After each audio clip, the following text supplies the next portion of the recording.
everyone, back again. I'm trying for the third time to record this brawl.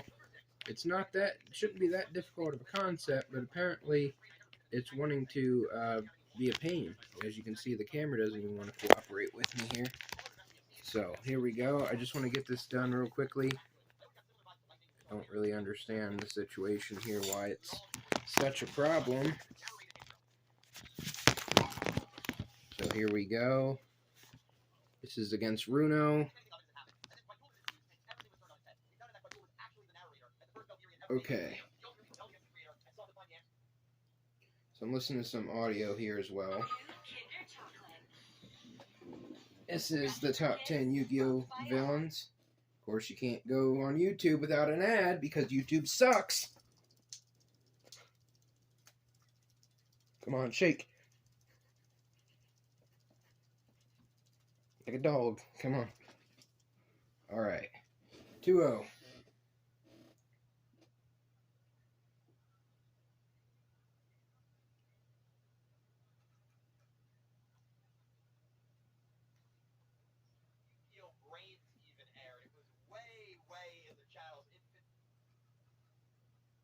Villain. And also the fact that he was able to use his sons, who are great characters in their own rights, like puppets to pull off his master plan, was a really interesting concept to see. He eventually learns the error of his ways when Yuma tries to save his life after they duel, and even after all the hell he has put Yuma through, well, that just speaks to the kind of character that Yuma is. Tron was written tremendously, and someone like me, I love purely sadistic villains. I loved watching him. Along with that, he actually defeated Kaido and didn't only duel once, which is another check for my list. Now, when I made this list in 2017, I actually had Tron at number 5. He's dropped a little bit, as I've done a Zexal rewatched and rewatched some other seasons of Yu-Gi-Oh! In the last 7 years, but he still makes the list at number 8. Number 7, Yubel. Another GX villain comes in at 7, and that is Yubel. I really enjoyed Season 3 of GX, and when you really think about it, everything that happened was because of Yubel. I also liked how they gave us a backstory. There's the game. That linked them to Judai's childhood. So I advance on, and I'll be facing Marucho next. And I really do love that. Awesome. They were also very involved with the plot of Season 3. Besides just being Need to go to the store and level up a bit first. They defeated Ryo Marufuji using Johan or Jesse's deck. They defeated Amon, and Yubel doesn't even lose to Judai. Yubel draws with him using Johan's deck, and then the duel doesn't have a conclusion when they verse each other right after. I felt Yubel's redemption scene was done incredibly well, and Yubel is a very underrated and well-done villain. We all talk about how much we love Season 3 of GX.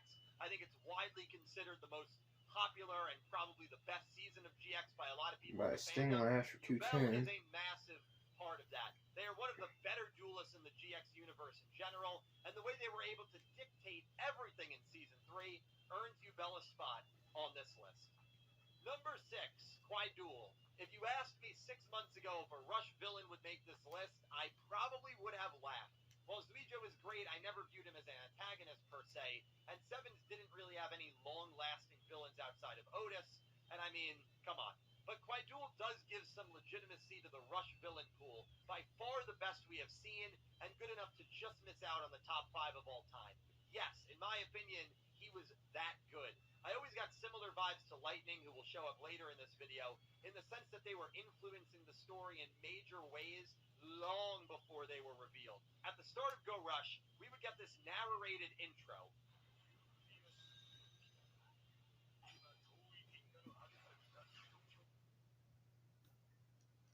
He entraps our characters in his... Number 5, Bakura. And we have our first Duel Monsters villain appearing on this list, and that is Bakura. Bakura is probably one of the most well-known villains in all of Yu-Gi-Oh!, and he is my favorite main final antagonist of any show. Bakura really only duels a few times, which is kind of a shame, but he's the one who sets up the entire game in the 5th season, where he was just a complete badass, so it makes up for it. Yami Bakura is also the guy who literally created Yami no Games, and was sealed into the Millennium Ring 3,000 years before Duel Monsters takes place.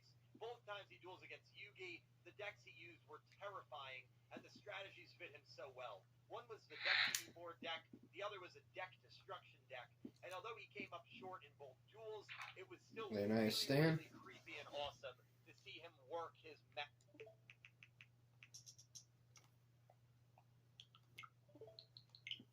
magic on Yugi, and it was even cooler, honestly, to see Yugi overcome it and defeat him in both of those duels. Going into a lot of detail course, I about get a Bakura would sphere take such a attack. long time. By There's so much depth to praise, his character, no less. but I love him for his creepiness, sadism, and the fact that he's just a smart guy.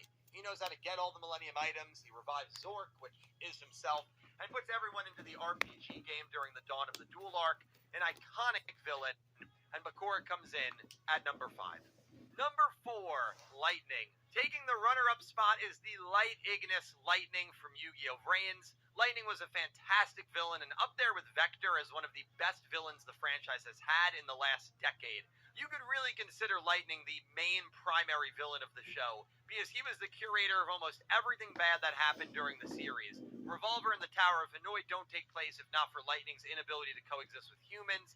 Ice Turn in Season 3 doesn't happen without Lightning, and funny enough, Lightning in a twisted sort of way wins. How many times can you really say that about a Yu-Gi-Oh! Villain? While Lightning doesn't accomplish his goals of replacing humanity, he does succeed in making sure all the Ignis are equal. Instead of them being in one divine ruler like Bowman, they are all dead. Even when it looks like I dodged the fate of death, Lightning makes sure to get the last laugh, and the show ends with I dying at the hands of Playmaker, although it's kind of debated given what happened in Duel Links, and the fact that I kind of wakes up at the very end of the show. It's insane how you can really make the argument that Lightning kind of won. Bowman telling Lightning that he was more human than any of the Ignis because of his will to live and survive was a great line, and an incredible way to sum up Lightning. On top of that, he had amazing duels against Spectre and Revolver, and went undefeated in his short dueling career, and good enough for number 4 on this list. Number 3, Pegasus. Might as well keep with the Duel Monsters villains, and Pegasus is the man who takes the bronze on this list.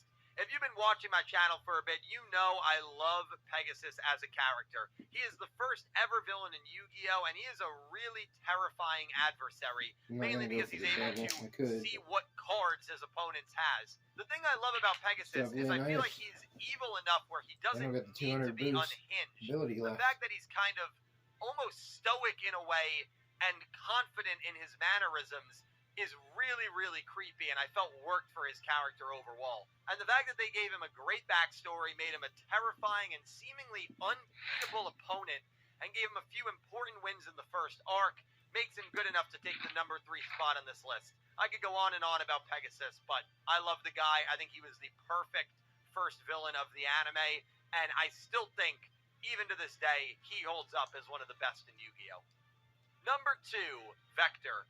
Just missing out on the top spot is another Zexal villain, and that is Vector or Ray, whatever you want to call him. I've said it before, and I truly believe this. Vector is the best villain we have had in a Yu-Gi-Oh! Series since the original show. He is responsible for almost everything that goes wrong in Yu-Gi-Oh! Zexal. He revived Don Thousand, possessed Dr. Faker, and he is just the ultimate troll. It's like a human version of Lightning, or humanoid. I don't know if you could call the variants humans, but you know what I mean. Never in a Yu-Gi-Oh! Show have we had a character troll as much as Vector does throughout Zexal, and honestly, it was hilarious to watch, but do not let that trick you into thinking he's a funny guy, because he is one of the most twisted characters we have had in a Yu-Gi-Oh! Show as well.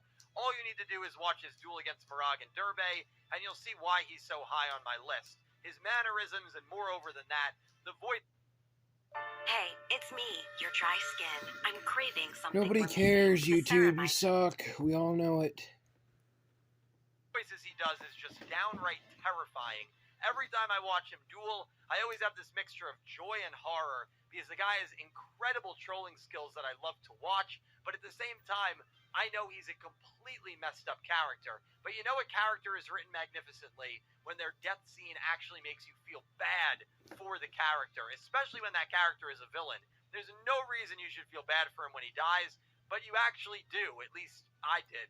And that is so much credit to how well written his character was.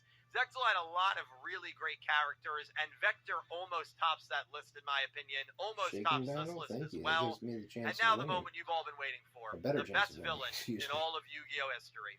Number 1, Marik. Yep, The saw it best coming. villain in all of Yu-Gi-Oh! Is Marik Ishtar from Yu-Gi-Oh! Duel Monsters. Marik is my favorite villain out of all the villains because to me, he's just everything I personally love in a villain. Pure evil, a great duelist, a backstory that makes you understand why he is the way he is. And did I mention pure evil, which is personally my top criteria in judging a villain. Marik acquired his evil side because he was forced to stay below ground to protect the tomb of the pharaoh.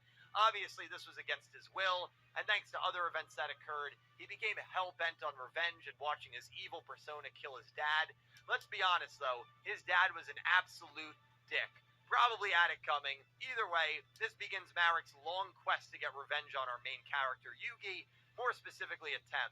Marik terrorizes Yugi throughout Battle City, sicking Pandora, the Exodia Hunters, Strings, among other rare hunters after it.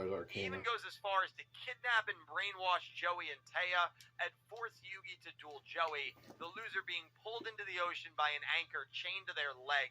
What I loved about Marik was even when he wasn't dueling, he was pulling the strings in so many sadistic ways during that Battle City arc. And when he was involved in the duels, they were brutal Yami no games. He defeated Mai, defeated Joey, even defeated Bakura. The dark games he fought those three were so vicious and so entertaining to watch. Even the duel that killed his evil self against Yugi was a great, unpredictable dark duel. Marik technically didn't even get defeated by Yugi. His purer self was able to win his body back and surrendered. Marik is a fiendish, great duelist, and in my opinion, he is the best villain we have seen in all of Yu-Gi-Oh! And that's that. Whether you agreed or disagreed, please let me know your thoughts. I would love to hear from you guys. A couple of honorable mentions, Sayu, Divine, and Zone. Those three probably make up my 11, 12, 13. But yeah, please let me know your thoughts on this list down below. Thank you guys all so much for watching. I'll talk to you in the comments. And I hope you have an amazing day. Take care, guys. That seems like a good pickup here.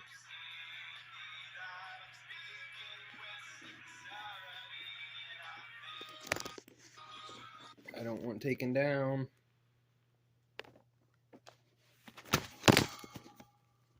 Oh my gosh, this is just a struggle here, guys. I apologize. There's nothing I can do about it.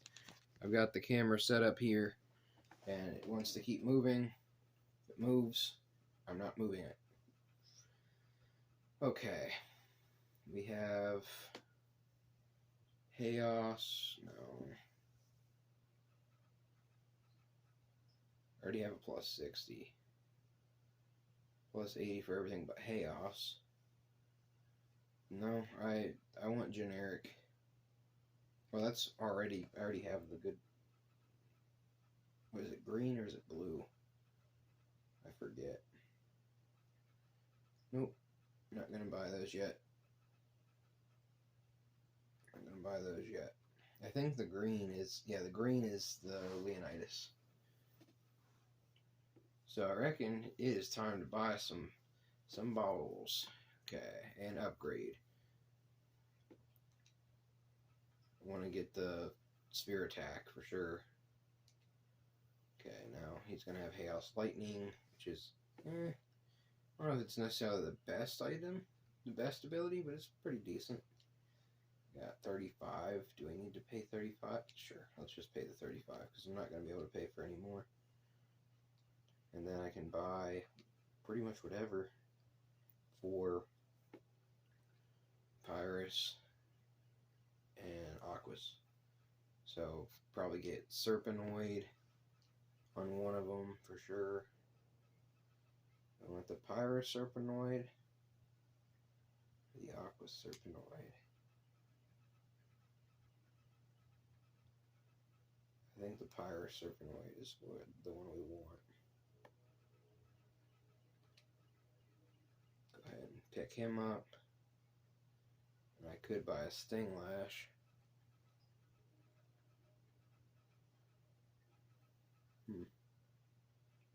Let's just pick up Sting Lash, why not? Alright, guys. Well, that's pretty much the episode for now. Hope you guys enjoyed. Appreciate you guys very much. Love you guys. And bless. Have a good rest of the day.